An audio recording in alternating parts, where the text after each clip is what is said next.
Alexander Vance stood before the polished oak door of his own apartment, the place he had called home for 3 years, and held a key that was now nothing more than a useless piece of brass. He inserted it into the lock, a familiar smooth motion he had performed 1,000 times. It slid in halfway and stopped, a dull, metallic thud. He tried again, jiggling it gently, a knot of cold certainty tightening in his stomach. It wasn't a jammed lock. It had been changed.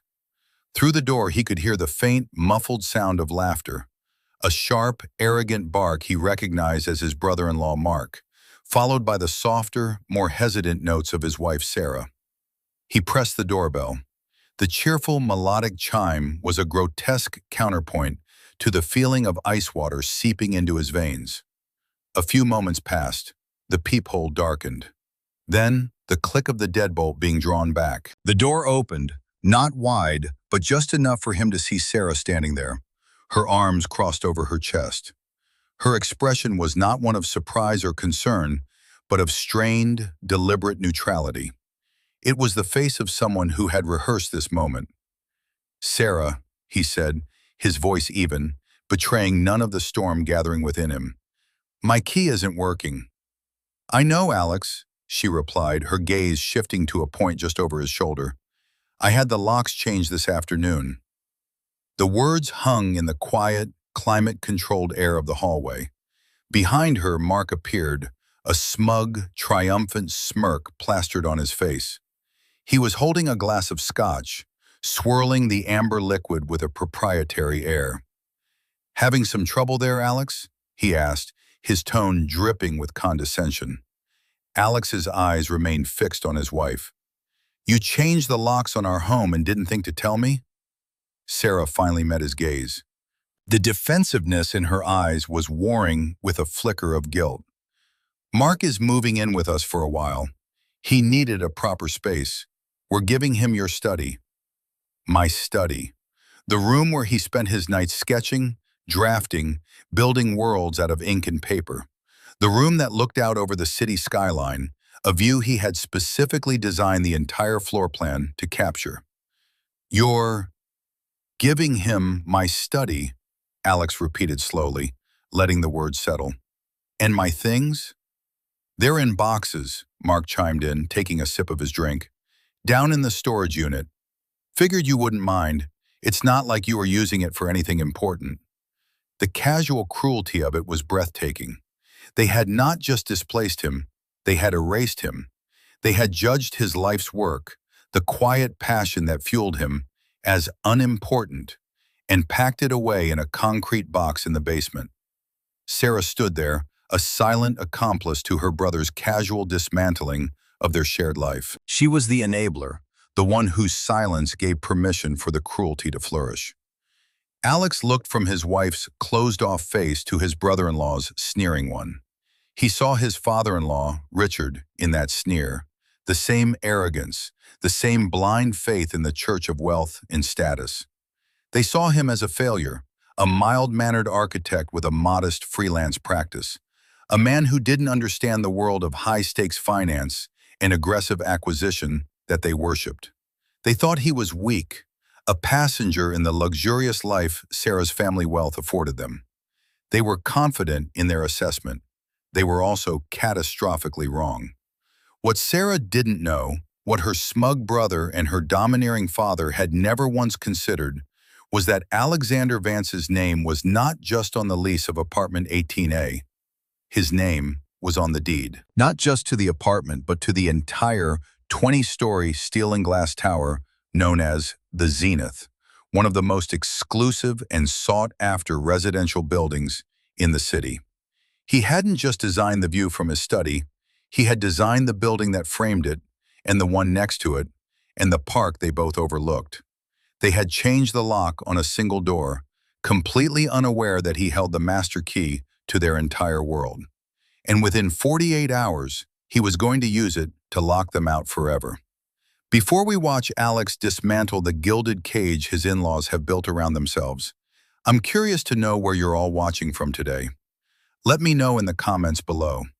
And if you believe that dignity and integrity are the ultimate measures of worth, make sure you like this video and subscribe to the channel, because the justice that's coming is one you will not want to miss. The first tremor of the earthquake that would shatter their lives had occurred 1 week earlier at the family's customary Sunday dinner.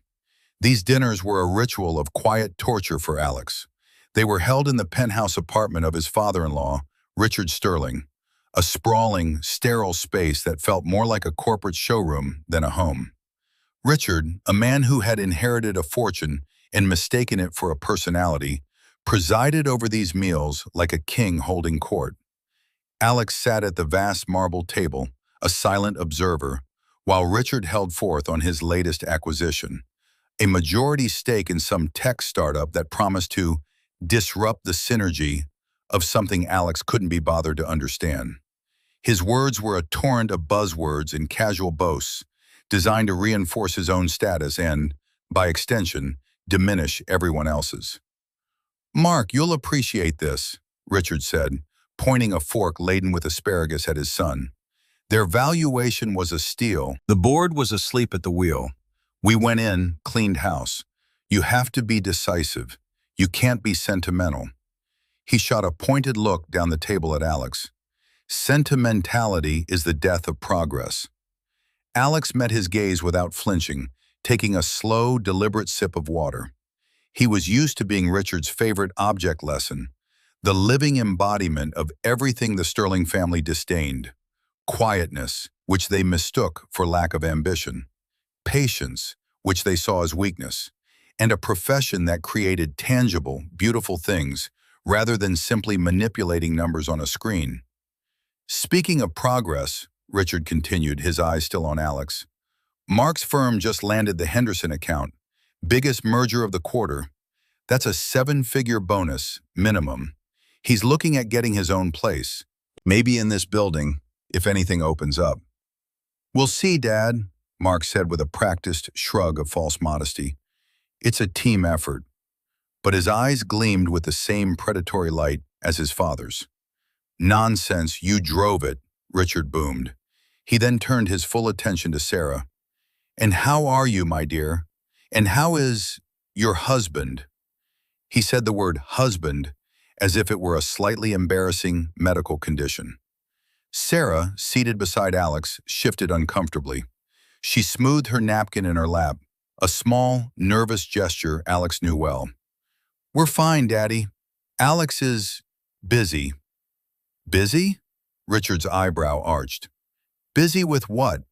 Another one of those projects? Designing a sunroom for one of your mother's friends?" The table fell quiet.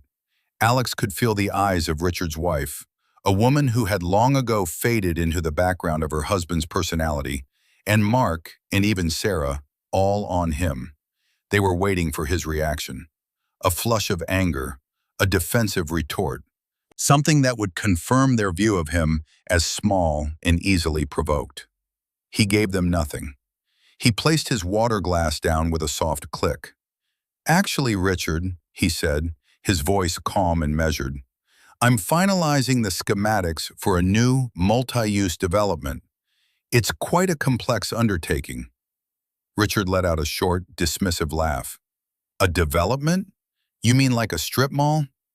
"No," Alex replied, his composure a placid lake against which Richard's condescension broke and dissipated. "More like a self-contained community. Residential towers, commercial space, public green areas. It's a significant project." He didn't mention it was a project his own firm was leading, a project worth 9 figures, a project that would reshape an entire city district. They wouldn't believe him, and more importantly, they didn't deserve the truth. Not yet. "Well, that's nice," Richard said, the word nice a dagger wrapped in velvet. "Good to have hobbies, but a man needs a real career, something with a trajectory. Isn't that right, Sarah? Haven't we talked about this?" He was addressing his daughter, but the challenge was aimed squarely at Alex. It was a classic Richard maneuver, using his daughter as a proxy to deliver his insults, forcing Alex into a position where defending himself would mean contradicting or embarrassing his own wife in front of her family. Alex looked at Sarah, waiting. This was her moment. A simple, "Alex is doing very well, Dad," or "His work is important and he's brilliant at it." That's all it would have taken. A small act of loyalty, a quiet defense. But Sarah's eyes dropped back to her lap. She picked at a loose thread on her napkin. "Daddy, let's not talk about this now," she murmured. The silence that followed was more damning than any insult. In that moment of her non-decision, a decision was made. She had chosen her family's corrosive values over her husband's dignity. She had sided with the bullies. Alex felt a profound and sudden sense of clarity, as if a fog he hadn't even realized he was in had just burned away. He saw his wife, his marriage, and his in-laws with a stark, painful precision. He felt a familiar weight in the inner pocket of his jacket. It was a small, heavy object, custom milled from a block of stainless steel, intricately carved with the stylized Z logo of the Zenith. It wasn't a key for a single apartment.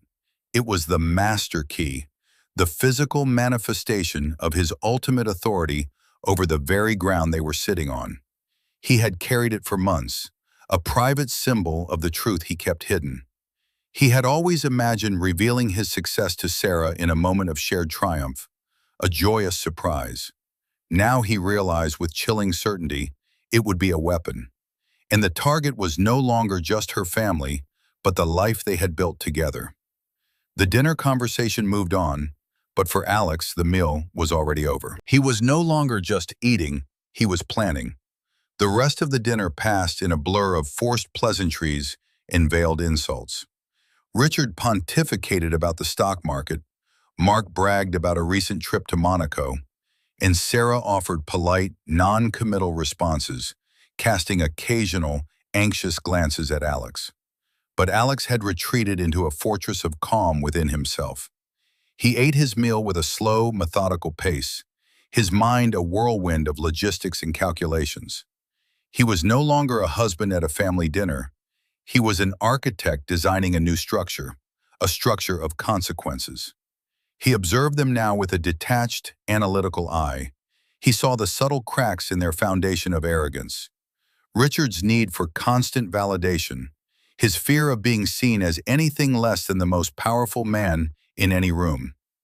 Mark's desperate imitation of his father, a hollow echo lacking Richard's, admittedly loathsome, force of will. And Sarah was the most complex and tragic part of the equation. She was trapped, a product of her upbringing, conditioned to measure worth in dollars and status. She loved Alex, or at least she loved the man she thought he was, gentle, kind, and pliable. But she was ashamed of his perceived lack of ambition, an embarrassment she couldn't hide from her family. Her failure to defend him wasn't born of malice, but of a deep-seated weakness, a fear of her father's disapproval that outweighed her loyalty to her husband.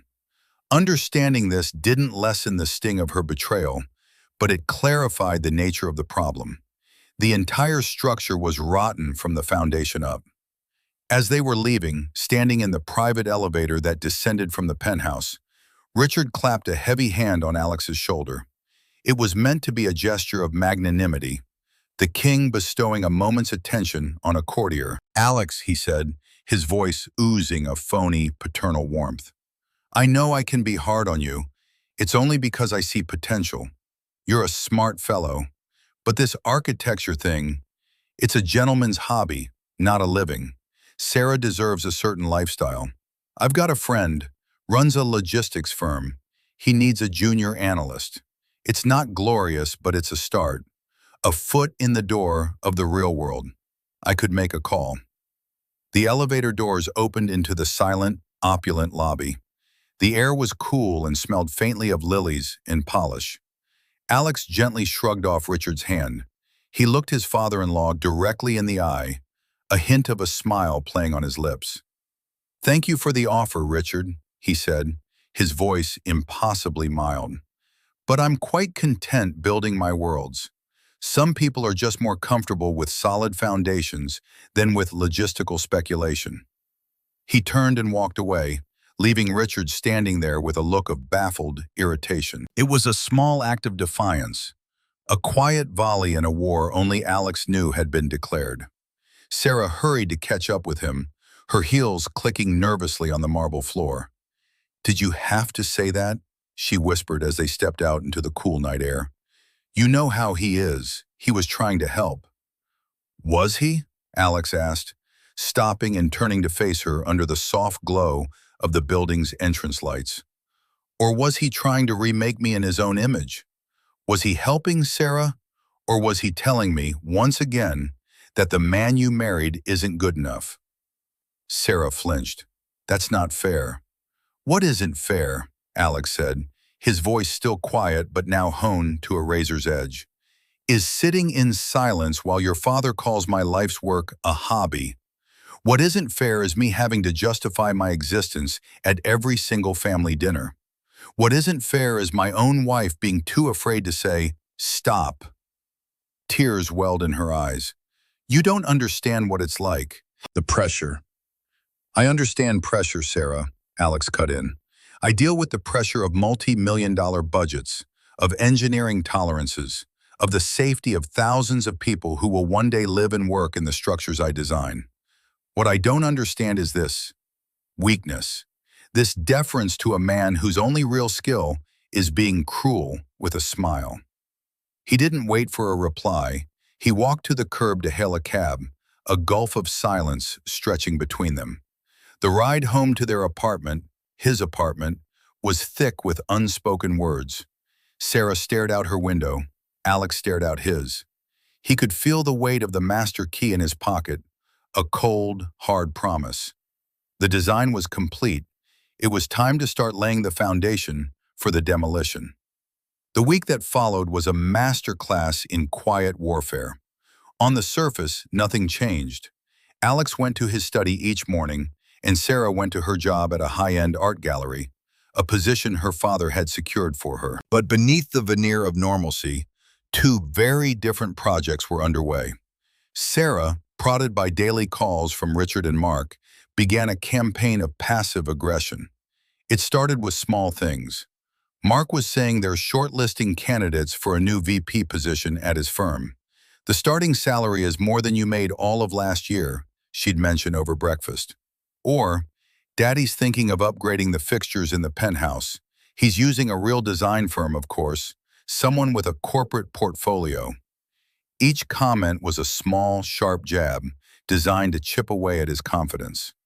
Alex absorbed them all with the same unnerving calm. He would simply nod or say, "That's interesting," before returning to his coffee. His lack of reaction seemed to frustrate her, which only made her family push her harder. The catalyst for the final, catastrophic escalation was Mark. His lease was up, and as Richard had decreed, it was time for him to move into a place befitting his rising status. The problem was that Mark's financial situation, despite his boasts, was more precarious than he let on. The seven-figure bonus hadn't materialized yet, and his spending habits had already outpaced it. "He just needs a place to land for a few months," Sarah explained to Alex one evening, wringing her hands. "Just until his bonus comes through. Dad thinks it would be a good idea for him to stay with us." "Here?" Alex asked, looking around the meticulously designed two-bedroom apartment. "Where, exactly?"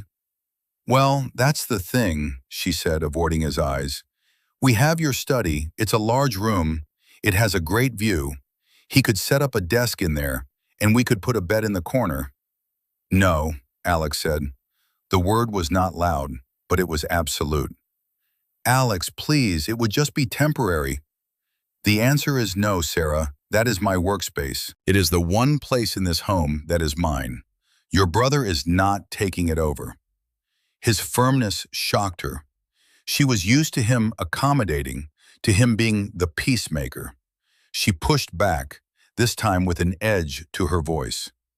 "It's my home too, and my family needs help. Why do you have to be so difficult? It's just a room you doodle in." Doodle. The word struck him with the force of a physical blow. All the years of study, the sleepless nights, the immense responsibility of his craft reduced to doodling. He looked at his wife and saw a stranger, a mouthpiece for her father's contempt.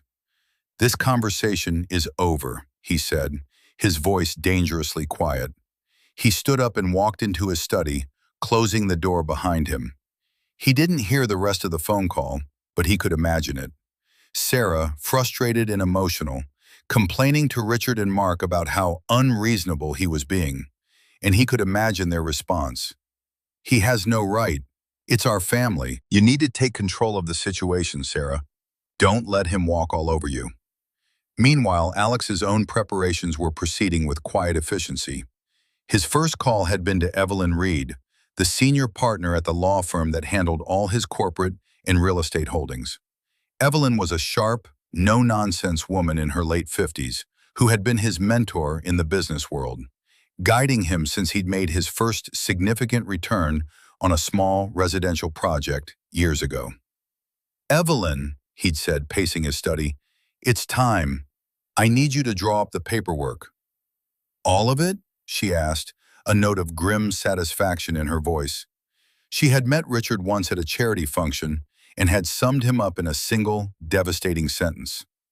"A man who mistakes his bank balance for his IQ." "All of it," Alex confirmed. "The eviction notice for a John Doe, to be served at 18A. The notice of lease non-renewal for the penthouse tenant, Richard Sterling, and the preliminary separation filings cite irreconcilable differences." "Consider it done, Alex," she replied. "Are you sure about the separation? There's no coming back from that." Alex looked at a photograph on his desk. It was of him and Sarah, taken 2 years ago on a trip to Italy. They were smiling, happy, standing on a bridge in Florence. The woman in that photo seemed like a different person from the one who had just called his life's work doodling. "I'm sure, Evelyn," he said, his voice heavy. "The foundation is compromised. It's time to tear it down and build something new." His next call was to the building manager, a man named David Chen. David was an employee of Alex's property management company, a fact unknown to the other residents, who simply saw him as the efficient, friendly man who ran the Zenith. "David," Alex said, "I need a favor. I'm anticipating an unauthorized lock change on my unit, 18A, within the next 48 hours. I need you to allow it to happen." There was a pause on the line. "Sir, are you sure?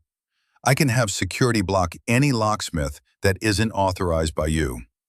"No, it's important that they believe they have succeeded. Just document who comes and when. Make a copy of the locksmith's work order, but do not intervene. Is that clear?" "Crystal clear, Mr. Vance," David said, his tone shifting to one of pure professionalism.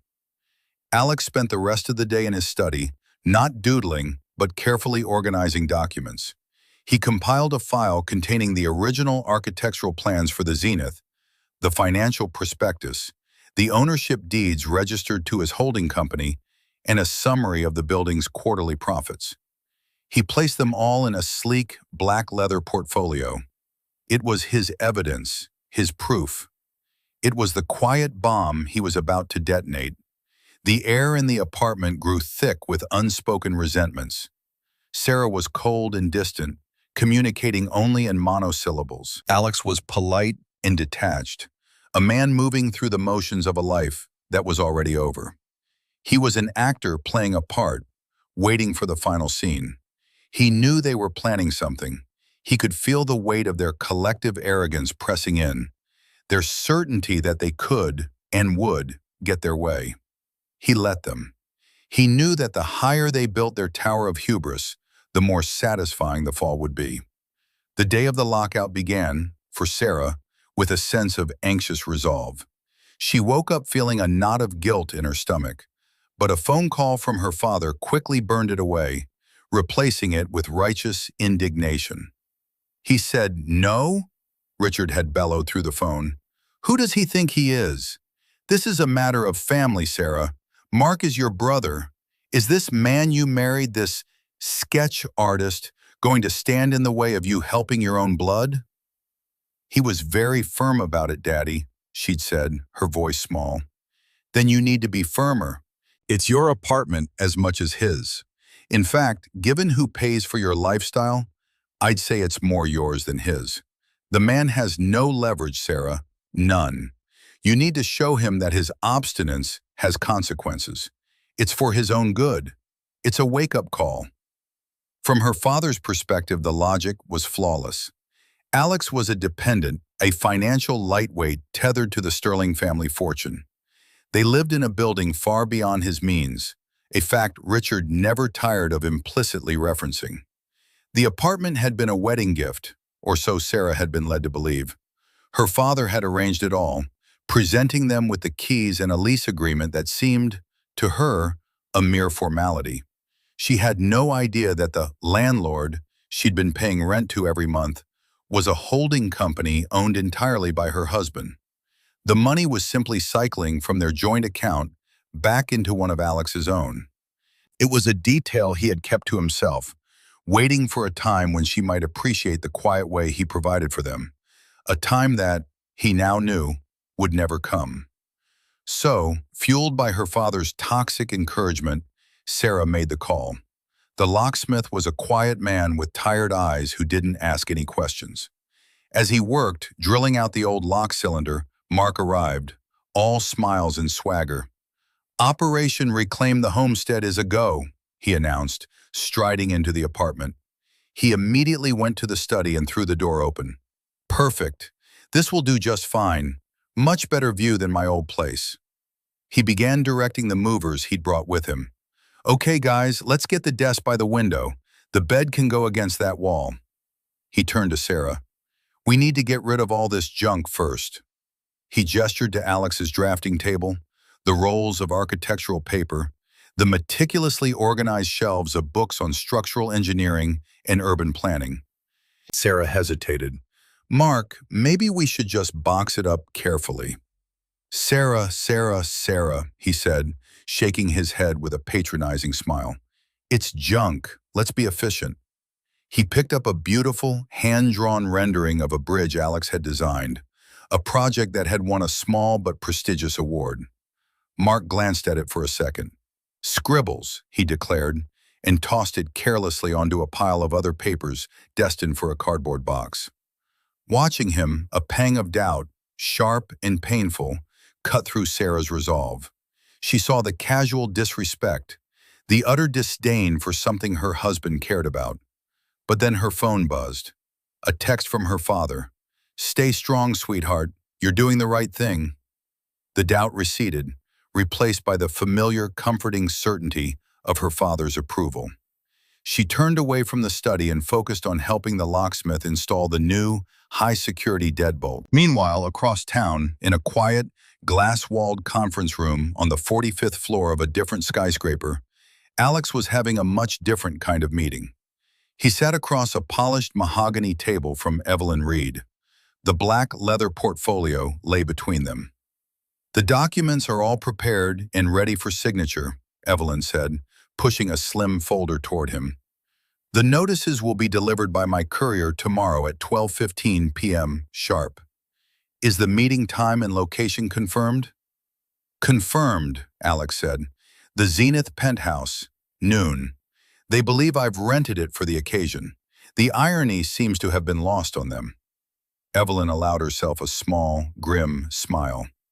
"Arrogance is a powerful anesthetic, Alex. It numbs people to irony and to impending disaster. Are you ready for this? Once you sign these, the life you had is over." Alex looked out the window. From this height, he could see the Zenith, a proud, gleaming structure of silver and glass, his silent monument to a dream he had realized. He thought of the men and women who had built it, the welders, the glaziers, the electricians. He thought of the families who lived there, who trusted its walls to keep them safe. He had built something real, something of lasting value, and the people closest to him had called it doodling. He picked up the pen. It felt heavy in his hand. He signed his name on the line Evelyn indicated. His signature was steady and clear. Alexander Vance. "It was over last Sunday at the dinner table, Evelyn," he said, sliding the folder back across the table. "This is just the paperwork." He stood up and straightened his jacket.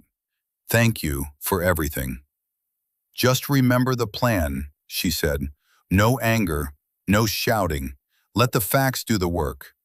You are the architect. You built the structure. Let them be the ones to smash themselves against it." "I will," he said.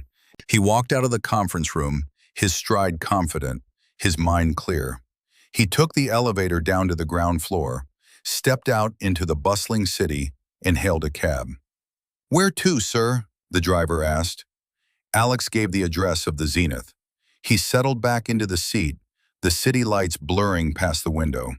He felt a strange sense of peace, the calm that comes after a difficult decision has been made, and the path forward is, for the first time in a long time, illuminated. He was heading home, not to the life that awaited him behind a locked door, but to the truth he was about to build in its place. He knew what he would find. He knew the words they would say, the smug looks on their faces. And he knew, with absolute certainty, how it was all going to end. The storm was no longer gathering, it had arrived. The cab pulled up to the grand, canopied entrance of the Zenith. Alex paid the driver and stepped out, taking a moment to look up at the soaring facade of the building. His building. A quiet sense of ownership, something he had suppressed for years, rose in him. He walked through the revolving doors into the lobby, where the evening concierge, a young man named Ben, greeted him with a respectful nod. "Good evening, Mr. Vance." "Good evening, Ben," Alex replied, his voice calm. He crossed the marble floor to the elevator bank, his footsteps echoing slightly in the vast, quiet space. He pressed the button and waited. He could feel Ben's eyes on him, a silent question in the air. The staff knew who he was. They had all been part of a confidential orientation when his property management company took over. Their discretion was absolute, a condition of their employment. The elevator arrived with a soft chime. As Alex stepped in, he saw his reflection in the polished bronze doors. He looked tired, but his eyes were clear and focused. The man staring back at him was not a victim. He was a strategist on the verge of executing a flawless plan. The ride up to the 18th floor was silent. When the doors opened, he stepped out into the familiar hallway. The scent of Sarah's favorite flowers, lilies, drifted from a vase on a console table. It was a scent he had once loved. Now it smelled like a funeral. He walked the final few feet to the door of 18A. He put his hand in his pocket, his fingers brushing against the cool, useless brass of his old key. He pulled it out, went through the motion of trying the lock, and felt the solid, unyielding stop. It was exactly as he had foreseen. He pressed the doorbell. He heard the chime, the muffled laughter, the footsteps. He composed his features into an expression of weary confusion, the final piece of his performance. The door opened. There was Sarah, her arms crossed, a fortress of defensiveness. There was Mark, lurking behind her, a triumphant gladiator in his brother-in-law's arena. "My key isn't working," he said, playing his part. "I know, Alex." I had the locks changed. The exchange was brief, brutal, and perfectly choreographed. Mark's taunt about his belongings being in storage was the flourish, the final twist of the knife they thought would bring him to his knees. He let the humiliation wash over him, feeling its weight, its texture. He needed to remember this moment. He needed to understand the full extent of their cruelty to justify the totality of what was to come. He looked at Sarah, at the flicker of guilt she tried so hard to hide. He saw the weakness there, the desperate need for her father's approval. And he looked at Mark, a pale imitation of Richard's arrogance, a man so insecure he had to steal another space to feel important. He did not raise his voice. He did not plead. He did not get angry. He simply absorbed the blow and then, with a quiet shift in his posture, took control of the encounter. "I see," he said. The words were soft, but they cut through the tension like a scalpel. He met Sarah's eyes, then Mark's. This is, of course, unacceptable, but this hallway is not the appropriate venue for this discussion. Mark smirked. Finally ready to be reasonable, are we? Look, Alex, you can have the couch for a few. Alex held up a hand, a simple, silencing gesture of authority that stopped Mark mid-sentence. I am not speaking to you, he said, his gaze dismissing Mark as if he were a piece of furniture. His focus returned to Sarah. I will require a formal meeting, with you, with Mark, and with your father. Your mother is welcome to attend as well, if she wishes. Sarah was taken aback by his tone. This was not the defeated, accommodating Alex she had expected. A meeting? What for? To discuss the terms of our new arrangement, Alex said smoothly. There are legal and financial considerations that must be addressed immediately. The mention of legal and financial was a language her family understood. Richard's voice, a constant echo in her ear, had always stressed the importance of formalizing everything. She found herself nodding, caught in the current of his unexpected authority. Where? She asked. Here, in this building, Alex said. He paused, letting the silence build. The penthouse suite, tomorrow, noon. Mark let out a disbelieving laugh. The penthouse?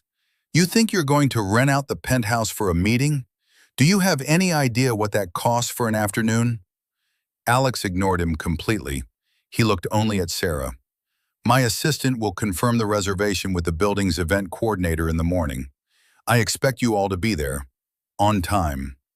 He didn't wait for her to agree. He simply nodded once, a gesture of finality, and turned his back on them. He walked back to the elevator, his posture erect, his footsteps measured. He did not look back. He could feel their confused, stunned silence behind him. He had taken their script, torn it to pieces, and handed them a new one, where he was the director. As the elevator doors closed, he allowed himself a single, deep breath. The performance was over. The stage was now set for the main event. He pressed the button for the 20th floor, the penthouse. Not the occupied one where Richard lived, but the building's other, larger penthouse. The one he kept vacant, fully furnished and staffed, for his own personal use. He had a home to go to, after all. He always had. The next morning, the Sterling family gathered in Richard's penthouse to strategize. The mood was one of triumphant condescension. The penthouse? Richard scoffed, pouring himself a coffee. The boy has delusions of grandeur. He's bluffing. He'll probably try to hold the meeting in the lobby. He was weirdly confident, Dad, Sarah said, a sliver of unease piercing through her bravado. He said his assistant would book it. Mark laughed. His assistant? You mean the automated voice on his voicemail? The guy is a joke. This is all just a pathetic attempt to save face. He's been beaten, and he knows it. Now he's trying to posture. Exactly, Richard agreed. He's going to come to this meeting with some sob story, probably ask for a settlement of some kind. We need to be firm. We hold all the cards. He has no income to speak of, no assets. He is, for all intents and purposes, entirely dependent on you, Sarah, and therefore, on me. He patted his daughter's hand. We'll listen to what he has to say. We'll offer him a small one-time payment to go away quietly, say $10,000 for his troubles, and we'll have him sign a non-disclosure agreement. Clean and simple. It's a business transaction. Sarah nodded, the familiar logic of her father's world reassuring her. Alex was a problem to be managed, a bad investment to be written off. The $10,000 felt generous, a kindness. At precisely 11:55 a.m., Richard, his wife Diana, Mark, and Sarah took their private elevator down one floor to the building's other penthouse suite, the one reserved for events. They expected to find it locked, or to find Alex waiting awkwardly in the hallway. Instead, the grand double doors were slightly ajar. Richard pushed them open, and they stepped inside. They stopped, momentarily stunned. The penthouse was breathtaking, even more opulent than Richard's own. It was decorated with a quiet, minimalist elegance, warm woods, soft textiles, and museum-quality art. Floor-to-ceiling windows offered a 270-degree panorama of the city, and standing by the window, his back to them, was Alex. He was not in a suit, but in a simple, well-fitting cashmere sweater and dark trousers. He looked perfectly, unnervingly at home. "Alex," Richard said, recovering his composure, "impressive. Did you have to cash in your life savings to rent this place for an hour?" Alex turned around slowly. He wasn't smiling, but his expression was one of complete, placid control. "Please, come in. Have a seat." He gestured to a large, comfortable seating area arranged around a low marble table. They sat, a little awkwardly. They were on his territory now, and the shift in dynamics was palpable, even if they couldn't understand it. Alex remained standing. He looked at each of them in turn, his gaze lingering for a moment on Sarah, who refused to meet his eye. "Thank you for coming," he began, his voice as calm as a frozen lake. "I won't waste your time with pleasantries. We are here, as I said, to discuss the terms of our new arrangement. But before we can do that, I find it necessary to review the events that brought us to this point. A sort of project post-mortem, if you will." He began to speak, and as he did, the air in the room grew colder, thinner. He did not speak of his feelings. He spoke of facts. "On April 14th, he began, at a family dinner, Richard, you referred to my career as a gentleman's hobby. You then offered to get me a real job as a junior analyst, implying my current profession was inadequate to support my wife." He shifted his gaze. "On May 2nd, Mark, you and Richard cornered me in the lobby and spent 10 minutes mocking the design for a public library I was working on, stating that only an idiot would use curved walls. That library has since been nominated for the Pritzker Architecture Prize." He continued, his memory flawless, his delivery flat and devastatingly precise. He listed a dozen different incidents, casual insults, dismissive comments, acts of profound disrespect. He recounted the conversation about Mark moving in, quoting Sarah's description of his life's work as doodling. He listed the date and time she had called the locksmith. "And that brings us to yesterday," he said.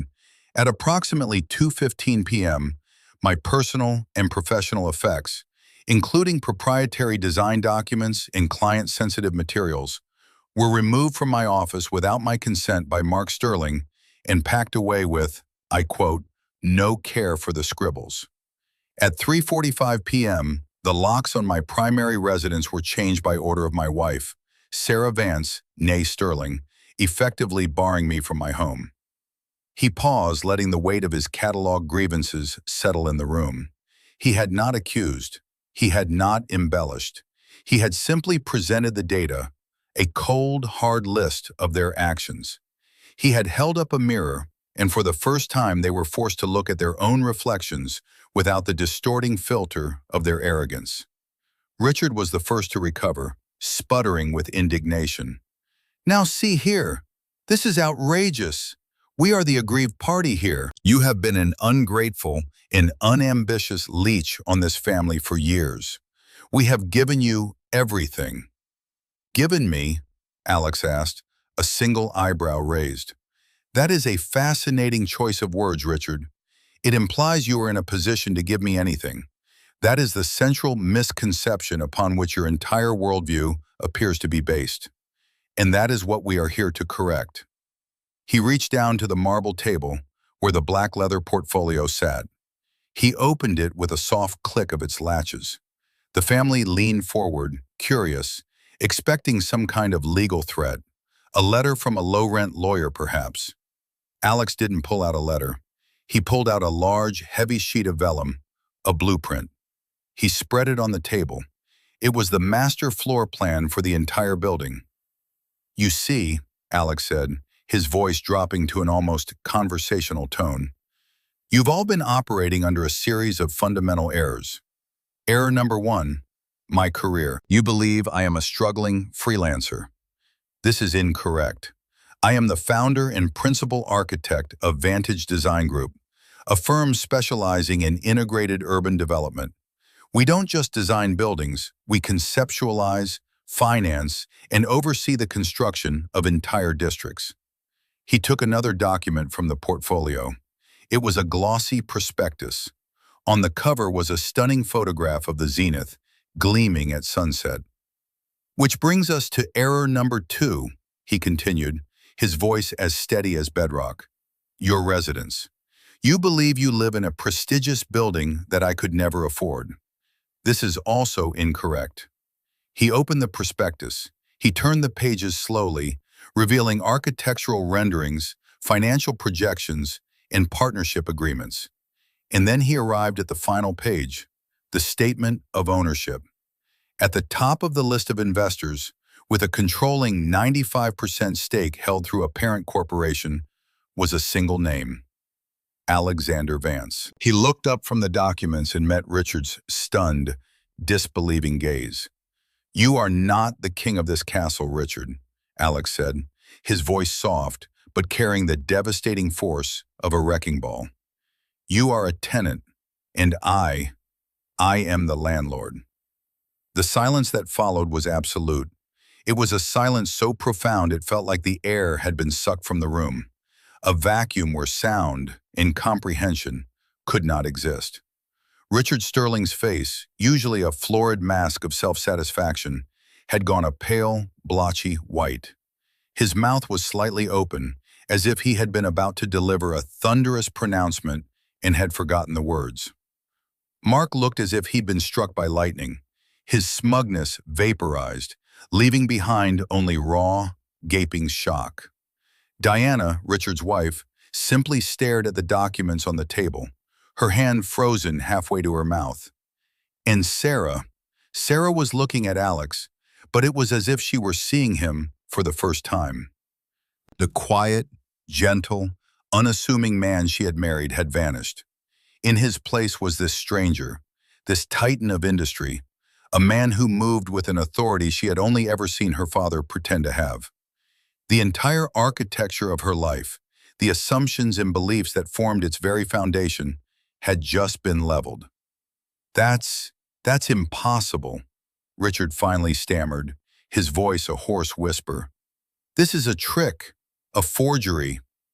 Alex didn't even glance at him. He continued as if Richard hadn't spoken, his focus methodical, relentless. This brings us to the practical implications of these corrected facts, he said, his tone that of a professor concluding a lecture. Mark, you are not staying in the spare room.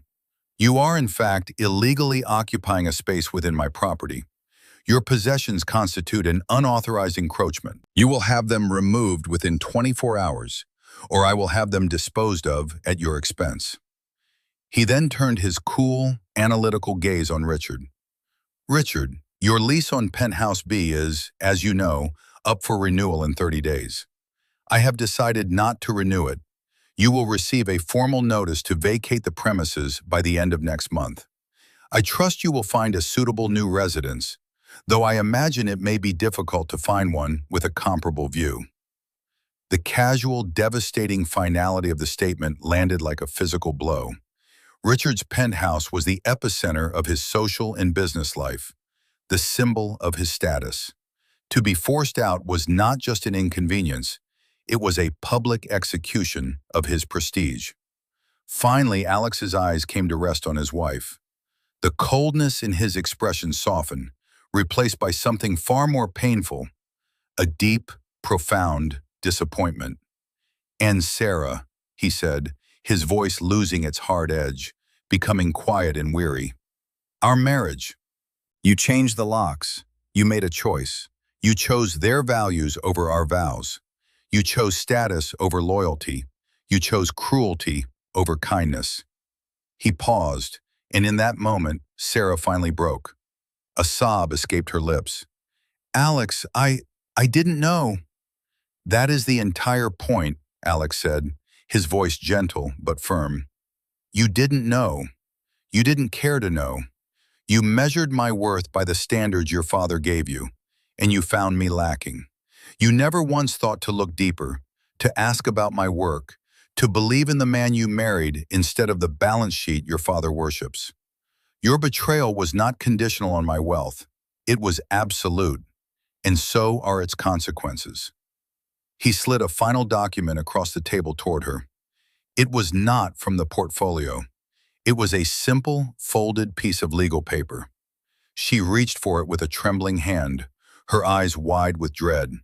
As she unfolded it, the silence was broken by the soft chime of the penthouse elevator. The double doors slid open, and a woman stepped in. She was in her late 50s, with sharp, intelligent eyes and an air of unshakable competence. It was Evelyn Reed. She was holding a slim leather briefcase. "You're late," Alex said without looking at her. "Traffic," Evelyn replied dryly. "And I wanted to give you time to lay the groundwork. Am I interrupting the denouement?" "You've arrived just in time for the formalities," Alex said. He gestured to the stunned family. "Evelyn Reed, may I introduce Richard, Diana, and Mark Sterling, and my wife Sarah. Everyone, this is Ms. Reed. She is the lead counsel for the Vantage Design Group and the ownership entity of this building." Evelyn gave them a brief, professional nod that offered no warmth whatsoever. She opened her briefcase and took out a stack of envelopes. "Mr. Sterling," she said, holding one out to Richard. He took it mechanically. "This is a formal, legally binding notice of lease non-renewal for Penthouse B, the Zenith. It requires you to vacate the property within 30 days, as is stipulated in your rental agreement." She turned to Mark. "Mr. Sterling, Jr.?" Mark flinched. "As you are not a legal tenant, this is a notice of trespass and an order to vacate Unit 18A within 24 hours. Failure to comply will result in your forcible removal by building security and potential legal action." Finally, she turned to Sarah, her expression softening almost imperceptibly. "Mrs. Vance, Alex asked me to deliver this to you personally." She handed over an envelope identical to the one Alex had already given her. "It is a petition for legal separation. It cites spousal alienation and irreconcilable differences.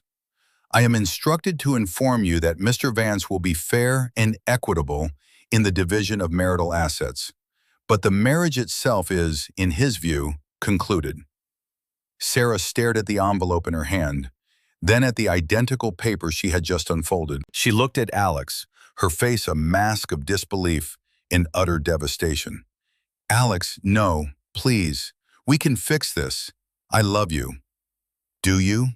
Alex asked, and for the first time, a flicker of raw emotion showed in his eyes. "Did you love me when you let your father insult me? Did you love me when you called my passion doodling? Did you love me when you threw me out of our home? Or did you just realize that the man you thought was a failure actually owns the bank? Because that isn't love, Sarah. That's just a recalculation of interest." He turned away from her, from all of them. He walked back to the panoramic window and looked out at the city he had helped to shape, the city that was his. "Evelyn," he said, his back to the room, "please show our guests out. They have overstayed their welcome in my home." The aftermath was not a single explosive event, but a slow, grinding demolition. Richard Sterling, a man whose entire identity was built on the perception of power, crumbled. The news that he was being asked to leave. The Zenith, a polite euphemism that fooled no one in their gossiping social circle, was a catastrophic blow. He tried to fight it. He called his lawyers who, after a brief review of his lease agreement and the building's ownership records, informed him that he had absolutely no legal recourse. The landlord was not renewing his lease. It was simple, legal, and humiliatingly final. He then tried a different tactic, pleading. He showed up at Alex's apartment, the locks now restored to Alex's master key system, the next day. David, the building manager, intercepted him in the lobby. "I'm sorry, Mr. Sterling, but Mr. Vance is not accepting visitors." "He's my son-in-law," Richard bellowed, his face turning a dangerous shade of purple. "I have a right to see him." "Actually, sir," David said, his tone still polite but now firm as steel, You are a tenant in a building he owns, and your presence here is disturbing the owner. I must ask you to leave, or I will have to call security." The indignity of being dressed down by a man he had always considered a mere functionary was too much. Richard retreated, defeated and fuming. His downfall was swift. His business partners, men who respected strength and despised weakness, began to distance themselves.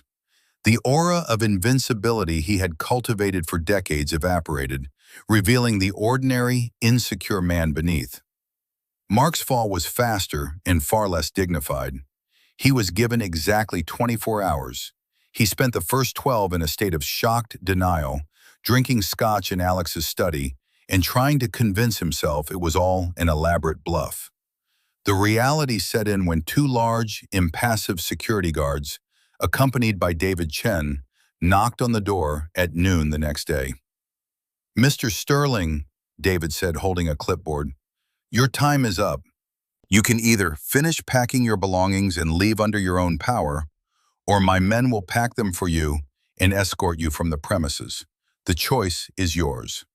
Mark, stripped of his father's protective shadow and his own arrogance, folded completely. He scurried to pack his things, stuffing expensive suits into garbage bags. He was escorted out through the service elevator, a final, calculated humiliation. He had entered the building like a conqueror. He left like a refugee, his smugness replaced by a pale, sickly fear. With his father's influence waning and his own reputation tarnished, the high-flying finance career he had boasted about began to nosedive. The promised bonus never came. He was a Sterling, but he had lost the Sterling magic, which he was discovering was simply the illusion of power. The most complex and painful fallout, however, centered on Sarah. After the disastrous meeting in the penthouse, she didn't return to her father's apartment. She couldn't. The foundation of that world had been exposed as rotten. She went to a hotel, her mind reeling. For 2 days, she cycled through a storm of emotions: disbelief, anger at Alex for his deception, fury at her father for his misjudgment, and a creeping, horrifying sense of her own culpability. The line Alex had delivered echoed in her mind. "Did you just realize that the man you thought was a failure actually owns the bank?" She had to admit, with a shame that burned like acid, that there was truth in it. Her panic, her desperate pleas to fix this, had begun only after the revelation of his wealth and power. She had been ready to cast him aside when she thought he was weak. She had betrayed him. The knowledge was a crushing weight. After 3 days of silence, she sent Alex a text. "Can we please talk? Not about lawyers or apartments, just talk." He agreed to meet her at a small, neutral cafe far from the Zenith. When he arrived, he saw she looked smaller, diminished. The expensive clothes and confident posture were gone. She was just a woman in a simple dress, twisting a paper napkin in her hands, the same nervous gesture she'd made at her father's dinner table. "Thank you for coming," she began, her voice hoarse. Alex simply nodded, waiting. "I've been doing a lot of thinking," she said, looking down at the table. "About everything you said, about the list of things, the mirror you held up. And you were right, about all of it."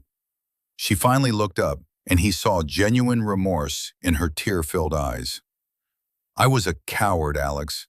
I was so afraid of my father's disapproval, of not living up to the Sterling name, that I sacrificed the best thing in my life. I saw your kindness as weakness. I saw your integrity as a lack of ambition. I was blind. I was a fool." She took a shaky breath. "I'm not asking you to take me back. I know I don't deserve it. I needed you to know that I see it now.